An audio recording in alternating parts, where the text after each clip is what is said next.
จุดแรกบอกว่าkhi thángนี้ខ្ញុំលើកយករបបអាហារសម្រាប់ជំងឺតាឡាសេមៀព្រោះបងប្អូនខ្លះយើងដឹងថាជំងឺតាឡាសេមៀគឺជំងឺដែលពីកំណើតឬក៏ជំងឺស៊ឺពូជដែលជំងឺនេះมันអាចផលិតខបឈាមក្រហមឲ្យបានមកគ្រប់គ្រងសរីរាង្គគាត់បានត្រឹមត្រូវបានគ្រប់គ្រាន់ទេព្រោះឲ្យគាត់ខ្វះខបឈាមក្រហមចំពោះរបបអាហារជាមួយជំងឺតាឡាសេមៀនេះទីមួយចំពោះទារកដែលកើតពី0ខែទៅ6ខែយើងព្យាយាមឲ្យគាត់បើកដោះម្ដាយឲ្យបានច្រើនហើយម្ដាយត្រូវបំពន់អាហារដែលសម្បូរទៅដោយ folic acid ឲ្យបានច្រើនដើម្បីផលិតទឹកដោះដើម្បីឲ្យកូនបើកគ្រប់គ្រាន់ចំពោះទារកដែលមិនបានបើកទឹកដោះម្ដាយទេបើកទឹកដោះគោយើងត្រូវជ្រើសរើសយកទឹកដោះគោណាដែលសម្បូរទៅដោយ folic acid ហើយឲ្យគាត់បើកហើយទឹកដោះគោដែលមានជាតិដែកយើងត្រូវជៀសវាងចំពោះទារកអាយុចាប់ពី6ខែទៅ23ខែយើងឲ្យគាត់បើកទឹកដោះម្ដាយឲ្យបានច្រើនដែរហើយយើងត្រូវឲ្យអាហារបន្ថែមដែលសម្បូរទៅដោយ folic acid ដើម្បីឲ្យគាត់ញ៉ាំបន្ថែមចំពោះទារកអាយុចាប់ពី24ខែឡើងទៅយើង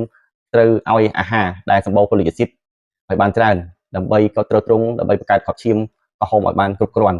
ហើយអាហារដែលសម្បូរ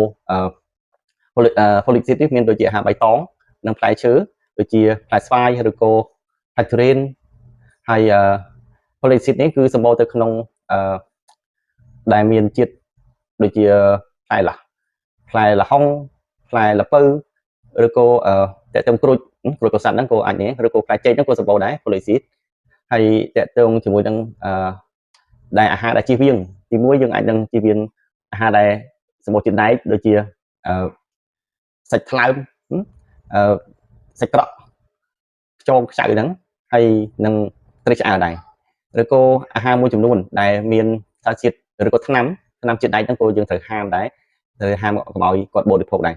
យើងត្រូវផ្ដល់ថ្នាំដែលមាន folic acid បន្ថែមករណីដែរ